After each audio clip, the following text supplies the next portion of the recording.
The Royal Rumble is this weekend, and of course, there is a lot of talk about some major surprises.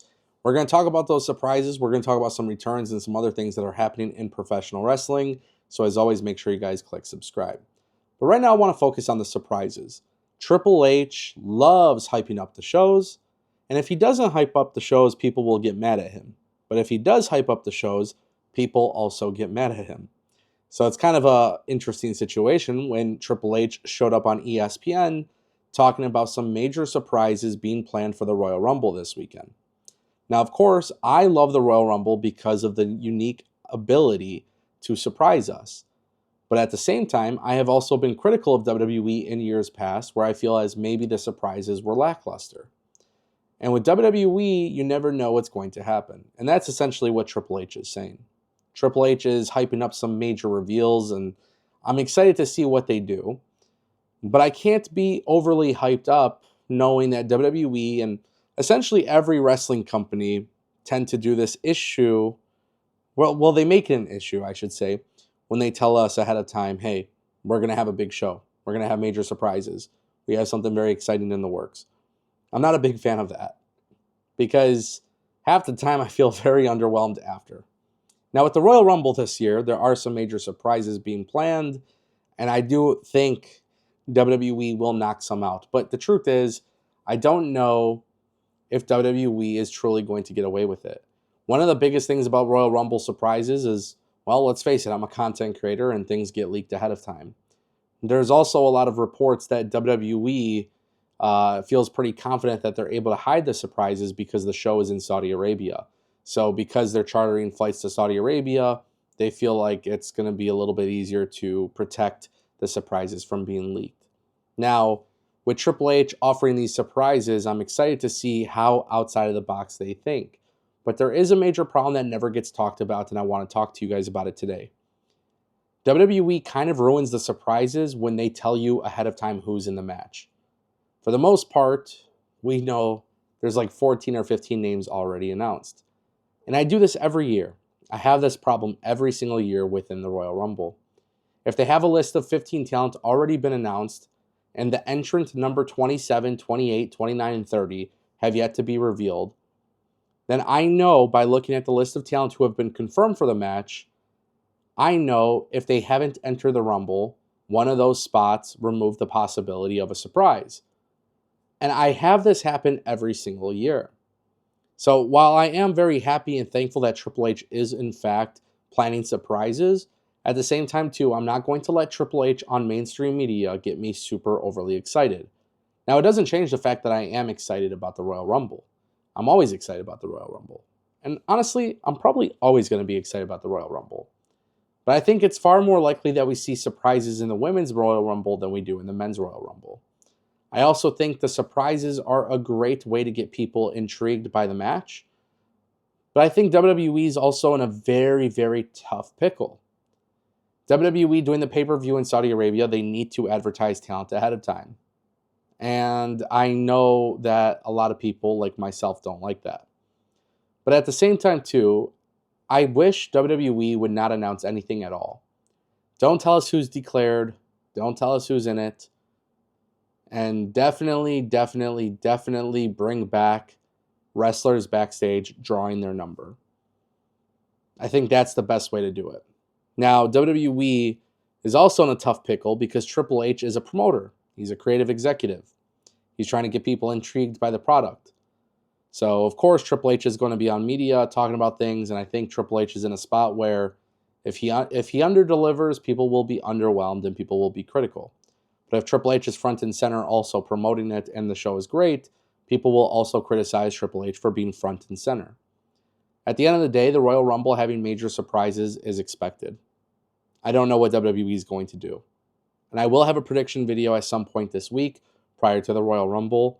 And spoiler alert, my prediction for the Royal Rumble is actually pretty common sense, and it doesn't require a surprise. So we'll see what happens there.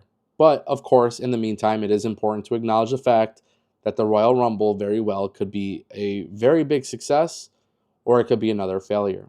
The last month of WWE programming has actually been relatively fun to watch, so I'm hoping WWE continues to give us some big moments and some big shows. before WrestleMania this year. After all, they're going back to Vegas. They need to switch it up. So we'll see kind of how that goes. Speaking of surprises, one surprise that you won't be surprised to hear about is the return of a big WWE name. Well, he kind of spoiled it live on ESPN. We're talking about Brock Lesnar. Now, for those who missed it, Pat McAfee was doing his show live on ESPN, and his show was interrupted by a FaceTime call from Brock Lesnar. Now, some people are under the belief that this wasn't scripted, this was purely coincidence. I actually don't believe that to be the case, but maybe I'm just a mark and maybe I don't know.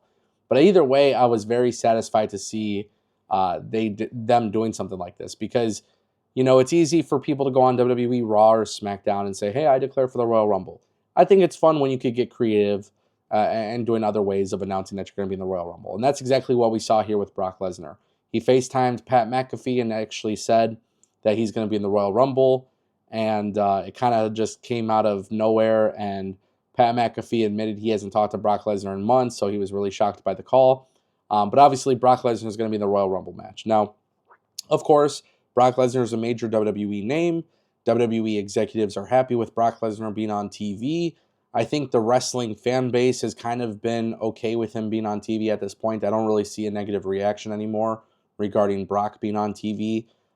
Quite frankly, I don't expect Brock Lesnar to win the Royal Rumble, but they are going to be in Saudi Arabia, and it makes a lot of sense for Brock Lesnar to be in the Royal Rumble.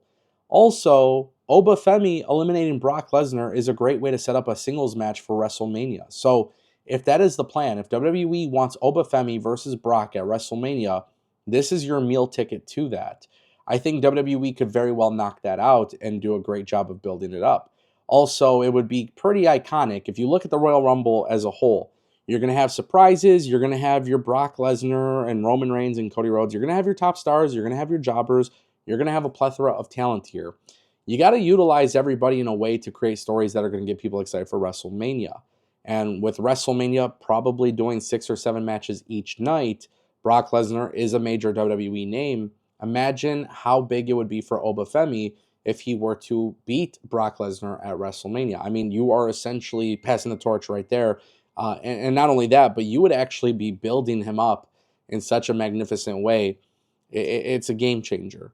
So WWE putting Brock Lesnar in this position is actually a good thing for the career of Obafemi if that is the route they choose to go.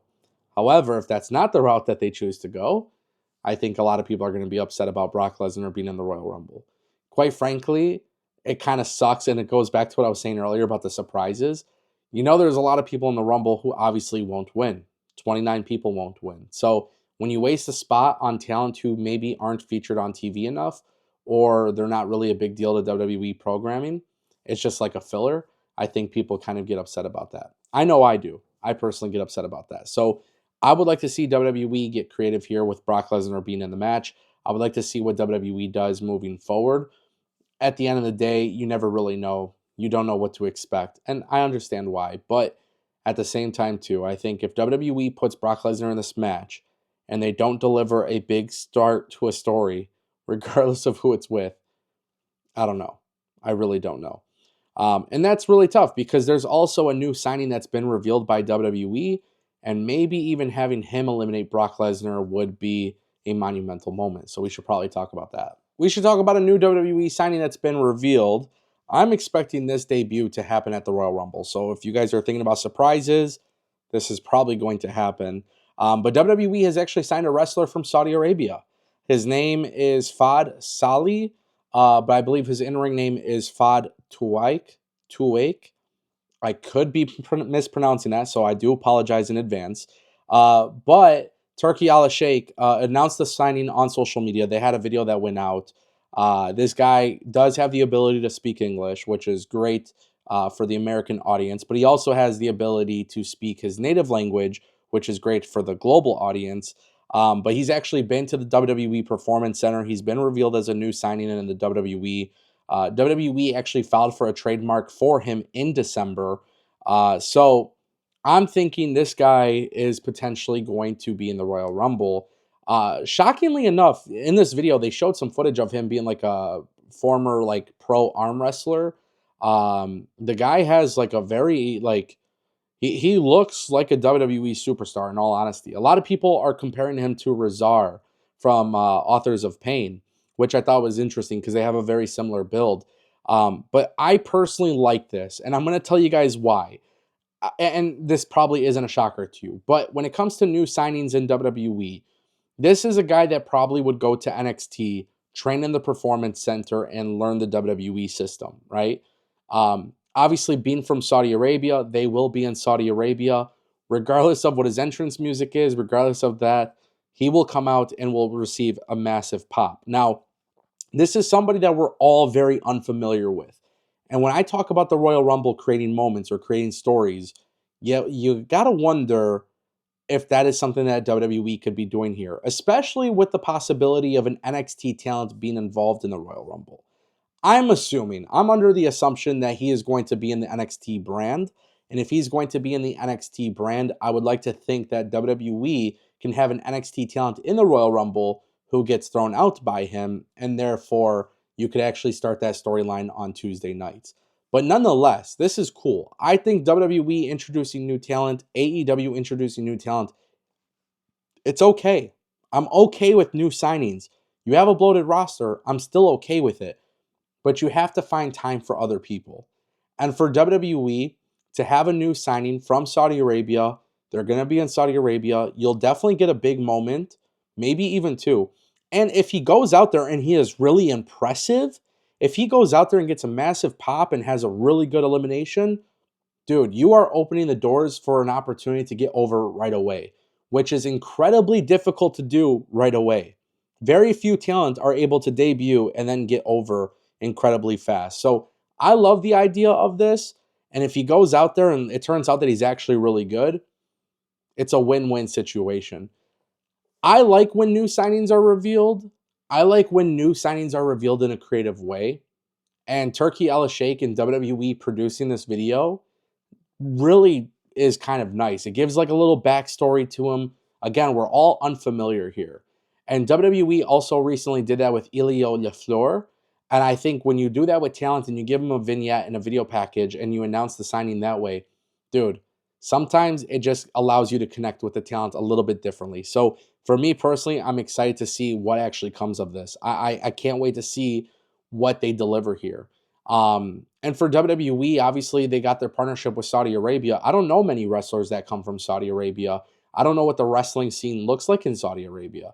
I don't know really what it looks like in the Middle East at all. Obviously, there's Qatar Pro Wrestling.